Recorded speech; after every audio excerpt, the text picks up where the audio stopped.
Good morning. We're on the record in case D592622, Michael Sternberg versus Shelley Wernick. Counsel, your appearances for the record. Good morning, Your Honor. Chris Alderman, bar number 13061, on behalf of the plaintiff, Michael Sternberg, who is present. Good morning. Good morning, Your Honor. Meredith Weiner, bar number 12299, on behalf of Shelley Wernick. Okay, good morning. We are on the record today for Mom's motion for temporary permanent physical custody, visitation, child support, return of minor child's insurance fees and costs, and Dad's opposition and counter motion for dismissal of action for lack of jurisdiction. That's opposite, Your Honor. I think you have it. Correct, Oh. Yes. It's our motion, Your I Honor. apologize. That's okay. I had It's an M early. and a D, and okay. Oh, okay. No. Okay, so lack of jurisdiction. Oh, no, because Mom is the one who says she's in Lake Tahoe, though she has an Correct. apartment here, and Dad's had the two children for a year. Correct. Okay, just make sure I got it the right You order. got it right. Okay, apologize. I just had MDs wrong in my notes here. Okay. That's what we are here on. The court has definite opinions on a lot of this. I have some questions, but I will allow you to argue your motion, counsel. Thank you, Your Honor. I wanted to start off, and I know you've read the pleadings, but essentially the parties have an outdated agreement that was entered in California several years ago. And by both parties' written work, they both signed a stipulation to dismiss that action. Correct. Correct. And they both had counsel. And evidently her counsel said he filed it, and you asked, is this right? You have, Okay. the grasp of the situation, Your Honor. The correspondence was exchanged. Parties executed it. The intention was to dismiss that action. Because this was a temporary order. It wasn't even a final order following trial. And this happened several years ago. Okay. If this case was in Nevada, it would have been administratively closed anyways. And I think under California law, the same should have happened. But for whatever reason, Right. the case laid stagnant. So fast forward to 2018. Okay. Mom gets a DUI with the kids in the car.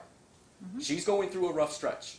Communications ensue over that summer where she reaches out to my client. It looked like you guys were co-parenting, and I actually appreciate that. And this court appreciates when co-parenting. Very good, too. If you reviewed the text I messages, did. both I parents read it all. were doing very well. And I think Mom recognized that I have to go away to therapy for a month. I have some big issues to take care of. You're in a better position to take care of the kids. And there was some argument of when the therapy happened, when it didn't. I read all that. Sure. So the kids go to Dad. August 4th, 2018. He enrolls them in school. They've been here that entire time. Okay? Both kids have done very well in school. Accepted into the gifted program. They're going to Mathis Elementary, where they are currently set to go this summer. Teachers have already been selected. That's already in place. My clients purchased a house recently with the assumption that the two boys would be living with him and going to school. So communications were fine. He didn't suspect anything was happening. Mom comes to pick up the kids on May 23rd, keeps the kids. Communications are still okay. Lo and behold, she files a motion on July 1st in California. Okay? Still didn't tell my client. Now, note, Your Honor, my client hasn't even been served with that motion. To date, still hasn't been, and there's a hearing set for the end of August. So it's going to what's really going on here.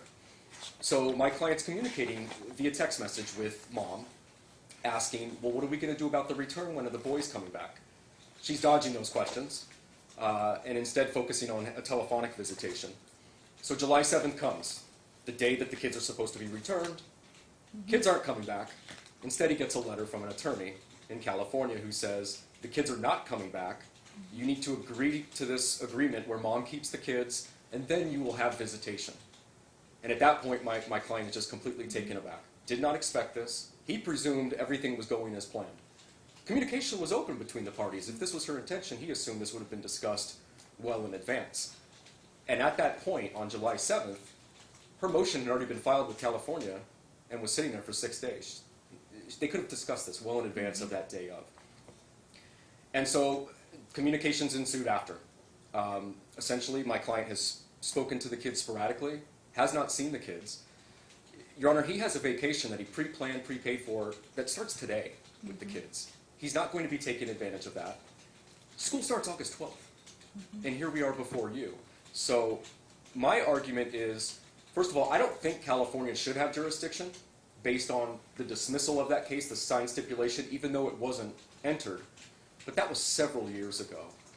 And I think when you look at the recent set of facts, the kids have been here for the previous year based on the agreement of the parties, this is not a situation where my client took the kids in the middle of the night and brought them back to I don't think there's any allegations Nevada. of that. No, and I'm not making that assertion, but I'm merely saying that this was a plan, right? This was a plan that both parties agreed to, that the kids would be in Vegas. And I haven't even touched on the fact, Your Honor, that she had an apartment here. An apartment, she's registered to vote, is my understanding from your plea. She We'll was, talk Your about Honor, that and I on this corrected side. that in a footnote. I believe she's no longer registered to vote, but she was at some point, and you know how that works. You go to the DMV, maybe you register a car or do some sort of transaction. They hand you a form, you You check say, a am box. I a resident of Nevada? Am I resident here? And you sign it and you move forward. Correct. That's not something that they Right. just do on their own. Right. So I think that also goes towards where's the convenient form in this case. I believe this is a Nevada case. I believe these kids need to be returned immediately so they can be going to school like they're supposed to. And we need them returned now. And I would ask that they be returned now so he can take part of that vacation that has been pre-planned and prepaid. We have them enrolled in school. If it comes to it, and I don't think it should, but if it comes to it, at the very least, we need a UCC JEA conference with California. But in the interim, I think the kids need to be returned immediately based on mom's conduct that has transpired through this summer. Thank Okay, you. Counsel, your turn. Sure. I'll keep my opposition fairly brief because I truly think that the merits of the case are not what we're here to argue. Before we get to the base ability to argue the merits of a custody dispute, we have to establish jurisdiction. And quite honestly, the proper venue for this case is where it already lies. If the intention of parties is what dictated where jurisdiction was, anybody could just say it's my intention to litigate a Counsel, case. but your client got an apartment. She registered to vote here, correct, ma'am? You registered to vote here when you moved here. I registered to vote so I could partake in the 2018 midterm elections. Okay, so you registered to vote, But stating on that registration form from your client's statement that you're a resident here. You have to be a resident to vote in that state, right, Counsel? Yes. Okay, so by your client's statement, she registered to vote here. She got an apartment that she's just now terminated lease a year later.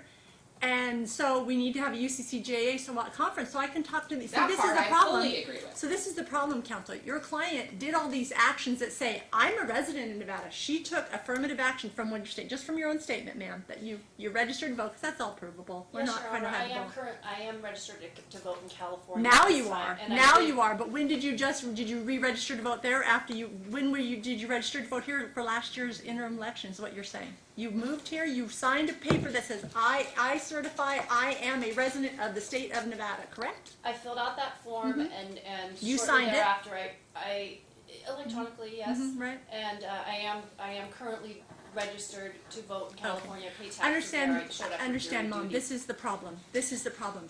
You, by an affirmative thing, it said, and jurisdiction would have been lost in California at that time, correct, Counsel? Correct. So that's where there has to be UCCA, because you don't get to lose jurisdiction and California gets to take it again. So by her action, she stated, I no longer live in California, according to her statements. So, I mean, that's the issue. I mean, I so understand clearly, that is potentially the picture that's portrayed. However, Well, she no, that's never what she gave just up stated. residency in California. I mean, she owns property there. owning property, though, you have to pick a place. You get to pick a place. You know, you have to pick a place. And by her stating that, Counsel, I'm finding that she actually, by her statement, she signed it, and that's the question. But I think that there needs to be a UCC-JEA telephone conference between the two courts. Sure. I believe that from her own statement, she did give up. She's been here for a year, almost a year, roughly a year. She's given up her apartment now. That there's all technicalities of when you went back, that you had home there. But she the key here to me, Counsel, is that she affirmatively registered to vote and said, I am a resident here, because you can't vote if you're not a resident here, Mom. So, by her own action, she's affirmatively declared that she is a resident of the state of Nevada. But I still believe we have to have a UCC-JEA conference between the two courts and determine that. The problem is, Mom, we will do that. You knew about the vacation, correct? You did agree to return the children until you move forward on your filings, correct, Mom? For the summer, Vacation. You had this time and he was going to have vacation. Was that all known, Mom? it was, Mr. Sternberg presented me with two options for the summer, even though Okay. he knew I had plans. It was essentially an illusion of choice.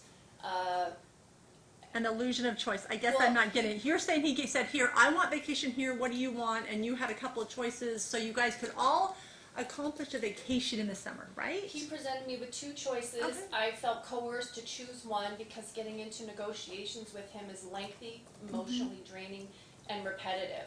So in order to have him agree to let me have the children, I felt coerced to choose one. And he even proceeded to tell me which option to choose. He self-created these options, and unfortunately, those were the dynamics of the past year. So, Mom, I gotta tell you, options. I don't know that I really agree totally, because part of it was you were asking his help, he stepped in, you guys co-parented, all of that kind of stuff, and now you're saying, oh no, we have this other dynamic. I'm a little puzzled because it's a contradiction for me. Can you Okay. understand that? I do understand. Okay. So my question again was, he gave you a thing, whether you felt coerced or whatever, you agreed to a specific thing on vacation, correct? I chose one of his options. I Okay. felt coerced to, because I didn't Okay. think he would let the children come with me back to California, where they have been since Okay. May 23rd. For summer, since May 23rd. Okay, counsel, I agree with you. Until we determine jurisdiction, I'm stuck, counsel. However, I got to tell you, Mom, I would expect that you guys to co-parent. If between me and the court in California determine that this is the most convenient for them because the children have lived here for a year, you registered to vote, all of these things, I can tell you it's likely that I believe that the jurisdiction will come back here, but I have to have that conference to determine it. So I want you to understand that the court's going to look at parents' ability to co-parent, and if you made that agreement, I would hope, though I don't believe I can issue an order until I determine jurisdiction, counsel. But I would hope, Mom, if there's a chance it's come back here, that you're going to want to do what's the right thing and let your children have the vacation with Dad. It doesn't mean you're giving up anything either way. We have to move through this process. So I'm going to strongly encourage that if that was your discussion, that he's actually made plans on it. You could have done a lot of other things. You could have had a counsel involved. There's a lot of things when you're feeling coerced. You obviously knew how to have counsel involved, because you got counsel involved now both in California and here. So I'm going to strongly encourage that if that was what you agreed to, whether you felt one way or the other, that you would do so. So that when this is the problem. It's not about you two. This isn't about you two. This is about these two little boys that deserve their parents. So look, all along Dad's been saying, hi boys, we're going to do this vacation, and you had agreed to that vacation, so he's perpetuating that in their little minds. So the court's going to say, let's do the right thing for the boys. If you agreed to that, I would guarantee that's probably what it was, Dad. You're probably saying all along, hey, I'm excited to see you, we're going on this vacation, we're doing this. That's what normal parents do, right, Mom? So I'm going to strongly encourage you, if that was the agreement, because it's about these little boys. It's not about both of you. I'm sorry to say, but they're the ones that are the innocent little people in the middle of this, right? So counsel, I don't believe I can order to do that right now until we have a UCCJ, but we can have it soon. We'll call California, we'll set it up ASAP, because I want it before school returns, which is in a couple weeks. So I do know that I have a couple trials coming off next week, so I have a little bit of room in my schedule, and I will make room for this. Your Honor, if I may, I think under the UCCJA you could issue a temporary order under an emergency right, but I don't see there's an emergency here, counsel. There's a difference. For him missing vacation, to me, is not an emergency. I don't think we overstep that power, right? I think that's a real responsibility the court has when you're going to assume emergency jurisdiction. My idea of emergency is not he's going to miss some vacay. Well, I know, Your Honor, but to me the emergency is the kids were supposed to be returned, right, on July 7th, and here we are. Okay, I understand at that, the end of counsel, July. but my problem is I don't see it as an emergency still. Yes, you know, she could have had the whole summer until August, depending on an out-of-state visitation plan. So I'm not seeing it as an emergency, counsel. So I don't feel like I have the authority to overstep that. And but so, I got to be honest, Mom. I don't know if you're hearing. I know you're hearing me. You and I are connected on hearing me, so I get that. I appreciate that. You see what I'm saying about the boys. It's not fair for anybody. I don't know what the vacation plans are, but it's the fact that you raise their expectations to here. It's like telling a kid, we're going to Disneyland, and then say, oh, wah, wah, wah, sorry, you're not. I mean, I don't know what it is. It's just the fact that they have an expectation, and these boys are 10 and 9, and they're old enough to have that expectation. Your Honor, I think to address Mr. Alderman's concerns and the court's concerns between the three counsel that are now involved, we can certainly fashion some type of an agreement with respect to the remaining vacation that Mr. Sternberg has planned without court's intervention. And You understand what I'm saying? I Because certainly look, if it comes to me, I don't think either party is attempting to thwart one another's relationship I don't think they with the have. child. I don't think they it's have in the just a past. confusion I over- think that Mom could have discussed this whole thing a little better than it occurred. I think that Dad is blindsided because no matter whether you felt coerced or not, I think you had in your mind you wanted to stay there when you took them in May for the summer. So I'm a little concerned about that, but the court will deal with that if it ends up being my jurisdiction. If the jurisdiction remains with this court, I will deal with that, but I'm going to strongly encourage, because I would believe that California courts would agree with me, that parents should not set an expectation to children and then disappoint them. I don't think any state would want that, right? I think that's the situation. And you did, no matter how you felt about it, you had this agreement, the boys were set up all along, hey, go to your mom, we're going to come back, we're going to do this when you come, blah, blah, blah, this is the thing, and then they're with you, and now, well, I don't know if you're going, and now the kids are like, is my dad bad? You don't want this either. You don't want your kids to have that assumption that, oh, I'm not going to dad. Maybe that's a bad thing, because what did dad do that I'm not going with that? There's all little things that little minds get. So this court is very cognizant of that, of children. So I'm going to set, my JEA will set a UCC JEA conference. Counsel are allowed to appear. I do them in my court. I don't do them in chambers. I believe everything should be on the record as best possible. Some judges hear them in their chambers and we report back. I would prefer them to be here.